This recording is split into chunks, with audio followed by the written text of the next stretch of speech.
चलिए आज के क्लास में हम लोग जानने वाले हैं दूसरा चैप्टर उसने कहा था। इसके क्वेश्चन आंसर को हम लोग जानने वाले हैं, जिसके राइटर है चंद्रधर शर्मा गुलेरी। वैसे मैं इससे पहले पहला चैप्टर का जो क्वेश्चन आंसर को बिल्कुल ऑल इंपॉर्टेंट क्वेश्चन को मैं बता चुका हूं। जो लोग उसे नहीं देखे हैं तो डिस्क्रिप्शन में उसका लिंक मिल जाएगा, वहां से आप उस वीडियो को देख सकते हैं। वैसे बता दूं कि उसने कहा था इस चैप्टर के ऑब्जेक्टिव को भी मैं बता चुका हूं, प्लस चंद्रधर शर्मा का गुलेरी का जो जीवनी होता है उसे भी मैं बता चुका हूं। जो लोग उसे नहीं देखे तो डिस्क्रिप्शन में उसका लिंक मिल जाएगा, वहां से आप उस वीडियो को देख सकते हैं। और जो लोग हमारे इस चैनल पर पहली बार विजिट किए, हमारे इस चैनल को सब्सक्राइब और बेल आइकन जरूर दबाएं, क्योंकि इस तरह का कंटेंट मैं लाता ही रहता हूं। चलिए हम लोग चलते हैं पहला नंबर सवाल की ओर। आखिर क्या है सवाल, तो देखिए यहां पर आपको पहला नंबर सवाल नजर आता होगा। उसने कहा था कहानी कितने भागों में बटी हुई। देखिए यहाँ पर कहने का मतलब क्या है कि उसने कहा था कहानी कितने भागों में बटी हुई। अगर आपने कहानी पढ़ा था तो आपको पता होगा कहानी कितने भाग में बटा हुआ था। देखिए उसने कहा था कहानी कितने भागों में बटी है, 5 भागों में बटी है। कहानी के कितने भागों में युद्ध का वर्णन है। आगे क्या बोल रहा है कि कहानी के कितने भागों में युद्ध का वर्णन है।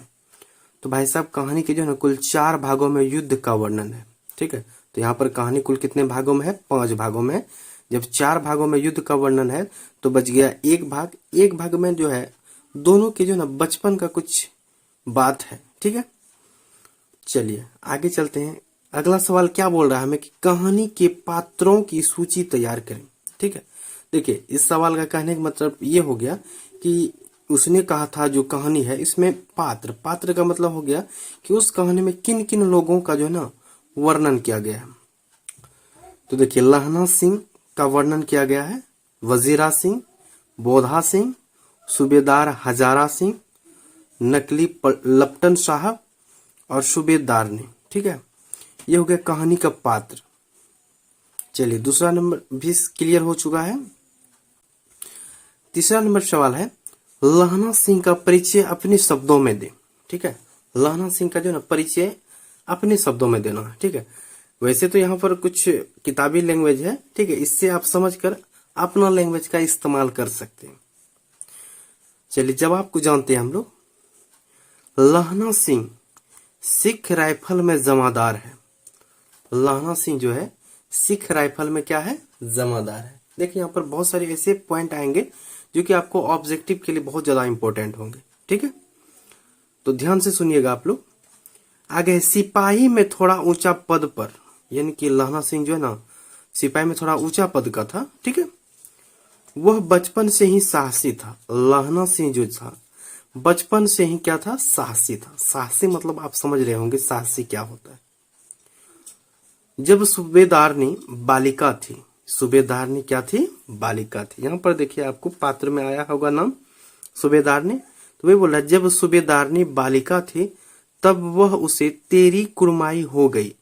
ठीक है, ऐसा कहकर छेड़ा करता था। कौन छेड़ा करता था, लहना सिंह। किसको, सूबेदारनी को। एक बार उसे तांगे से कुचले जाने से बचाया था। एक बार जो है ना सूबेदारनी को तांगे से कुचले जाने से क्या किया था, बचाया था। कौन बचाया था, लहना सिंह ने बचाया था। ठीक है, छेड़छाड़ में ही वह सूबेदारनी से प्रेम करने लगा था। तो छेड़छाड़ में ही वो सूबेदारनी से क्या करने लगा था, प्रेम। कौन, लहना सिंह। ठीक है, यहां तक क्लियर है। चलिए आगे जानते हैं हम लोग। तभी तो कुरमाई की बात सुनकर वह अस्त व्यस्त हो गया। बार बार ये बेचारा पूछ रहा था, कहानी पढ़े होंगे तो पता होगा कि लहना सिंह उसे बार बार पूछ रहा था। जब भी भेंट हो रहा था तभी पूछ रहा था कि तेरी कुरमाई हो गई। तो सूबेदारनी भी परेशान होकर एक दिन बोला कि हाँ मेरा कुरमाई हो गया है। ठीक है, ऐसा सुनकर जो वह अस्त व्यस्त हो गया। कौन, लहना सिंह। ठीक है, यही पात्र है कौन सा, यहाँ पर जो है उनके 4 भागों में युद्ध का वर्णन है। तो एक भाग जो बच गया सूबेदारनी का जो ना इसमें कुछ प्रेम कहानी है। ठीक है, चलिए आगे है, पैराग्राफ चेंज करके है कि वह वीर के साथ बुद्धिमान भी है। देखिए लहना सिंह का परिचय हम दे रहे हैं, तो यहाँ पर लहना सिंह के बारे में आप जितना भी जानते हैं, जो भी चीज जानते हैं, इसका इंपॉर्टेंट बात लिख सकते हैं आप। ठीक है, पर लिखना कैसे है बस उसे जानना है सिर्फ। वह वीर के साथ बुद्धिमान भी है, नकली लप्टन साहब की चालाकी भांपना उसकी बुद्धिमानता का प्रमाण है। उसकी बुद्धिमानता का क्या है, प्रमाण है।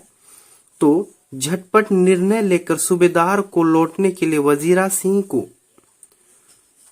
नकली लप्टन साहब जब आया था तो सूबेदार को लौटने के लिए वजीरा सिंह को भेजता है।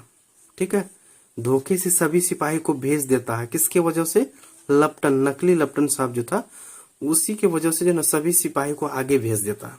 ठीक है, लेकिन वजीरा सिंह को भेजता है क्या चीज करने के लिए, लौटाने के लिए, जो भी सैनिक चले गए थे आगे। इससे न केवल सूबेदारनी की रक्षा होती है अपितु सैनिक भी कम ही मारे जाते हैं। इससे केवल सूबेदारनी की रक्षा होती है। ठीक है, इससे न केवल सूबेदारनी की रक्षा होती है अपितु सैनिक भी कम ही मारे जाते हैं और जीत भी मिल जाती है। और क्या मिल जाती है, जीत भी मिल जाती है। ठीक है, इस जीत का सारा श्रेय जमादार लहना सिंह की समझदारी, यानी कि जीतता जो है तो सारा श्रेय जमादार लहना सिंह की समझदारी, सूझबूझ की तुरंत निर्णय लेने की क्षमता है। सूझबूझ की तुरंत निर्णय लेने की क्षमता है। ठीक है, इसीलिए ना बोला गया है लहना सिंह क्या था, बचपन से ही साहसी था। ठीक है, इस जीत का सारा श्रेय किसको जाता है, जमादार लहना सिंह की समझदारी, सूझबूझ की तुरंत निर्णय लेने की क्षमता हो। ठीक है, यहाँ पर देखिए पहला पैराग्राफ चेंज हो गया, दूसरा अब देखिए तीसरा में क्या बोल रहा है, लहना सिंह निष्ठावान प्रेमी है। ठीक है, यहाँ पर जो बोला गया है, ठीक है, सूबेदारनी को छेड़ा करता था उसी के बारे में बोला गया है कि लहना सिंह निष्ठावान प्रेमी है। सूबेदारनी उसकी पत्नी नहीं बन पाई। हालांकि बचपन में ये दोनों प्रेम करते थे लेकिन पत्नी नहीं बन पाती है। लेकिन जब वो पति तथा पुत्र की भीख मांगती है, ठीक है, सूबेदारनी जो ना अपना पति का और पुत्र का जो भीख मांगती है, क्योंकि वही लड़ाई में सूबेदारनी का पति और उसका पुत्र भी गया है। तो लहना सिंह युद्ध के मैदान में दोनों की रक्षा, वचन के रक्षा पालन करता है। ठीक है, और उस समय क्या करता है कि लहना सिंह को जो है ना सूबेदारनी बोल देता है कि भाई हमारा पति और हमारा लड़का भी उसी युद्ध में गया है, आप जो है ना अपना जान पर भी खेलकर हमारे पति और बेटे की रक्षा करेंगे। ठीक है, तो ऐसा ही होता है। इससे उसके त्याग में प्रेमी रूप और सच्चे प्यार का प्रमाण मिल जाता है। ठीक है, इस तरह अपने 3 गुणों, ठीक है, वचन, पात्रक प्रेमी, वीरता और बुद्धिमत्ता के लिए वह हिंदी कहानी का एक चिर स्मरणीय पात्र है। हिंदी कहानी का एक कौन सा, चिर स्मरणीय पात्र है। ठीक है, ये हो गया लहना सिंह का परिचय। आप अपने शब्दों में आप किस तरह से दीजिएगा वो तो आप लिखकर ही आपको मतलब पता होगा कि कैसे देना है। ठीक है, हालांकि ये बात जो है ना, इन बातों में अगर कुछ इंपॉर्टेंट आपको लगा तो एक सटीक एक तरीका से आप जो है ना उसका परिचय दे सकते हैं। ठीक है, चलिए आगे चलते हैं हम लोग। चौथा नंबर सवाल है, कल देखते नहीं यो रेशम से कड़ा हुआ शालू। यह सुनते ही लहना सिंह की क्या प्रतिक्रिया हुई। ठीक है, यानी कि बचपन में जो ना लहना सिंह सूबेदारनी को छेड़ा करता था। ठीक है, बार बार बोलता था कि क्या तुम्हारी कुड़माई हो गई है क्या। तो अचानक सूबेदारनी को भी थोड़ा कुछ गुस्सा जग जाता है और वो बोलता है कल देखते नहीं यह रेशम से कड़ा हुआ सालू। यह सुनते ही लहना की क्या प्रतिक्रिया हुई। ऐसा सुनते ही लहना सिंह का आखिर क्या प्रतिक्रिया हुआ। ठीक है, चलिए जानते हैं। लहना ने घर की राह ली। ऐसा सुनते ही लहना ने घर की राह ली, मतलब घर जाने का निर्णय ले लिया। मगर प्रेम की विफलता से निराश और मानसिक कष्ट के कारण उसने रास्ते में एक लड़के को मोड़ी में ढकेल दिया। रास्ते में एक लड़के को मोड़ी में क्या कर देता है, ढकेल देता है। उसके बाद एक खमोचे वाले का खोमचा, एक कौन सा चीज, खमोचे वाले का क्या चीज, खोमचा, ठीक है, उलट दिया। एक कुत्ते को पत्थर मारा और एक गोभी वाले के ठेले पर हाथ के बर्तन का दूध उड़ेल दिया और स्नान करके आती एक वैष्णवी, यानी कि एक वैष्णवी का मतलब हो गया एक लड़की स्नान करके आ रही थी, उससे टकराकर अंधे की उपाधि पाई। ठीक है, कब पाया था? जब सूबेदार ने उसको कुछ कहा था। क्या कहा था? कि कल देखते नहीं यो रेशम से कढ़ा हुआ सालू। क्या कहा था? कि कल देखते नहीं यो रेशम से कढ़ा हुआ सालू। यह सुनते ही लहना सिंह का इस तरह का क्या हो गया था? प्रक्रिया हो गया था। ठीक है, चलिए आगे हम लोग जानते हैं 5वां नंबर सवाल। बहुत ज्यादा इंपॉर्टेंट है ये सवाल। ठीक है, जाड़ा क्या है? मौत है। ठीक है, जाड़ा क्या है? मौत है। और निमोनिया से मरने वाले को मुरब्बे नहीं मिला करते। जाड़ा क्या है? मौत है। और निमोनिया से मरने वाले को मुरब्बे नहीं मिला करते। वजीरा के इस कथन का क्या आशय है? यानी कि इस कथन को कहने वाले व्यक्ति कौन थे? वजीरा सिंह। और ये कथन जो बोला था, इस कथन का जो ना मतलब क्या है, क्या आशय है? ठीक है, क्वेश्चन क्लियर समझ में आ गया? चलिए जवाब जानते हैं। उस समय युद्ध के मैदान में, उस समय युद्ध के मैदान में वीर गति पाने वाले को, वीर गति पाना मतलब समझ रहे हैं ना, खेत आना, युद्ध में मारा जाना, वही है कि वीर गति पाने वाले को नहर के किनारे की उपजाऊ जमीन पुरस्कार में मिलती थी। ठीक है, उस समय जो ना युद्ध के मैदान में अगर कोई वीर गति पा लेता था तो नहर के किनारे वाला उपजाऊ जमीन किस में मिलता था? पुरस्कार में मिलती थी। यह पुरस्कार रोग से मरने वाले को नहीं मिलता था। यह पुरस्कार रोग से मरने वाले को बिल्कुल नहीं मिलता था। वैसे लोग जो युद्ध यानी कि युद्ध के मैदान में वीर गति को मतलब पा लेता था, उससे ही नहर के उपजाऊ वाली जमीन पुरस्कार में मिलता था। ठीक है, रोग से जो मरेगा उसको नहीं मिलेगा। ठीक है, तो वजीरा जाड़ा के कारण होने वाले निमोनिया, क्योंकि उस समय जो ना जाड़ा बहुत था जब लड़ाई हो रहा था, अतो वजीरा जाड़ा के कारण होने वाले निमोनिया रोग से मरने के बदले लड़ते हुए मरना चाहते थे। इसलिए वो जो ना जाड़ा की वजह से निमोनिया हो जाएगा, ठीक है, ऐसे नहीं मरना चाहता था, वो युद्ध करते करते मरना चाहता था, ताकि उसको जो ना मृत्यु बेकार नहीं जाए और परिवार वाले को लाभ मिले, ताकि उसका मृत्यु बेकार ना जाए और उसका परिवार वाले को क्या मिले? लाभ मिले। कैसा लाभ मिले? क्योंकि युद्ध में जो व्यक्ति मर जाएगा, युद्ध में जो सेना मर जाता था, ठीक है, तो उसको क्या मिलता था? नहर के किनारे की उपजाऊ जमीन पुरस्कार में मिलती थी। ठीक है, चलिए 6 नंबर सवाल की ओर हम लोग चलते हैं। क्या बोल रहा है कि कहती है तुम राजा हो, कहती है तुम राजा हो। क्वेश्चन ध्यान से सुनिएगा। कहती है तुम राजा हो, मेरे मुल्क को बचाने आए हो, मेरे मुल्क को बचाने आए हो। वजीरा के इस कथन में किसकी ओर संकेत है? वजीरा के इस कथन में किसकी ओर संकेत है, यानी किधर की ओर संकेत करता है? ठीक है, ऐसा बात जो बोला गया है। ठीक है, कौन सा बात बोला गया है? कहती है तुम राजा हो, मेरे मुल्क को बचाने आए हो। ठीक है, चलिए जानते हैं इसका जवाब क्या होगा। इस कहानी में फ्रांस, बेल्जियम, इंग्लैंड आदि देश जर्मनी के विरोध में लड़ रहे थे। किसके विरोध में लड़ रहे थे? जर्मनी के विरोध में लड़ रहे थे। कौन कौन सा देश?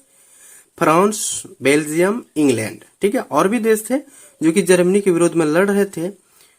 भारतीय सैनिक इंग्लैंड की ओर से लड़ रहे थे, लेकिन भारत का जो सैनिक था वो किधर से लड़ रहा था? इंग्लैंड की ओर से लड़ रहे थे। ठीक है, अतः वहां की अंग्रेज महिलाएं, वहां की कौन सी महिलाएं? अंग्रेज महिलाएं इनको थोड़ा बहुत सत्कार प्यार देती थी। ठीक है, हालांकि इंडियन सैनिक जो था इंग्लैंड में, इंग्लैंड की ओर से लड़ रहा था, तो वहां का जो ना इंग्लैंड का जो महिला था, ठीक है, अंग्रेज महिलाएं उनको थोड़ा बहुत सत्कार और प्यार देती थी, ताकि ये वीरता पूर्वक लड़कर उसके देश की रक्षा करे। वीरता पूर्वक लड़कर उसका देश का क्या कर सके? रक्षा कर सके। इस कहानी में उक्त कथन, यानी ऊपर में जो कथन है, ऐसी अंग्रेज मेम का है जो उदाहरण के रूप में वजीरा सिंह प्रस्तुत कर रहा है। जो कि उदाहरण के रूप में कौन प्रस्तुत कर रहा है? वजीरा सिंह प्रस्तुत कर रहा है। ठीक है, चलिए 6 नंबर भी क्वेश्चन क्लियर हो चुका है।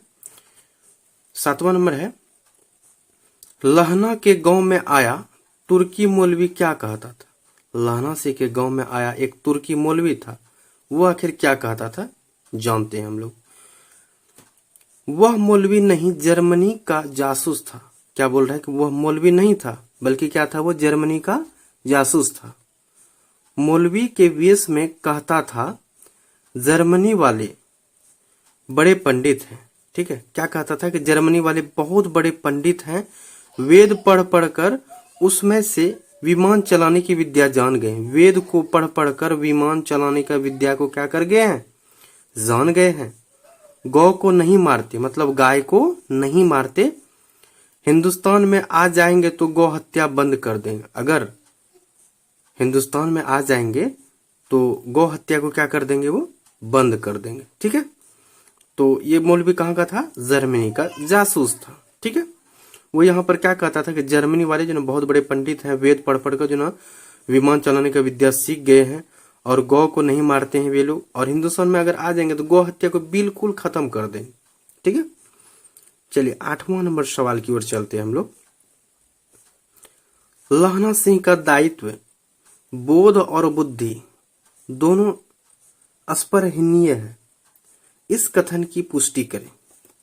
ठीक है, वैसे ये सवाल जो है ना हमारे लिए ज्यादा इंपॉर्टेंट नहीं होगा। चलिए आगे हम लोग चलते हैं अगला क्वेश्चन में। अगर आपको समझना हो तो आप हमें बोलिएगा। ठीक है, तो एक्स्ट्रा में उसका वीडियो बना के मैं आपको जो ना समझा दूंगा उसे। चलिए यहाँ पर जो ना एक क्वेश्चन हमारा जो ना बहुत ज्यादा इंपॉर्टेंट रखता है। ठीक है, क्वेश्चन देखिए यहाँ पर आपको ख नंबर मिल जाएगा। ठीक है, बहुत ज्यादा इंपॉर्टेंट क्वेश्चन है। क्या बोल रहा है, और अब घर जाओ तो कह देना। क्या बोल रहा है, और अब घर जाओ तो कह देना कि मुझे जो उसने कहा था। लहना सिंह बोल रहा है। ठीक है, सूबेदारनी के पति को बोल रहा है और अब घर जाओ तो कह देना, किससे, सूबेदारनी से, कि मुझे जो उसने कहा था। यानी कि लहना सिंह को जो ना सूबेदार ने क्या कहा था कि उसी युद्ध में मेरा पति और लड़का जा रहा है। ठीक है, उसे क्या करना है कि बचाना है। हालांकि लहना सिंह जो ना अपना जान पर भी खेलकर उसके पति और उसके बेटे को क्या किया था, बचाया था। वही बात बोल रहा है, और अब घर जाओ तो कह देना कि मुझे जो उसने कहा था वह मैंने कर दिया। सूबेदार ने जो लहना सिंह को कहा था ना वह कर दिया। ठीक है, तो चलिए जानते हैं जवाब कैसे देना है आखिर। यह कथन लहना सिंह का है। यह कथन किसका है, लहना सिंह का, उन्होंने ही बोला था। तथा सूबेदार हजारा सिंह को कह रहा है। सूबेदारनी का पति जो था सूबेदार हजारा सिंह, उसी को कह रहा है।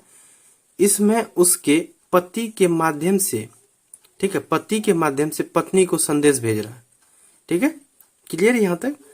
सूबेदारनी ने पति हजारा सिंह और पुत्र बोधा सिंह की रक्षा करने हेतु प्रार्थना की थी। ठीक है, यह बात हमने पहले ही बोल दिया था।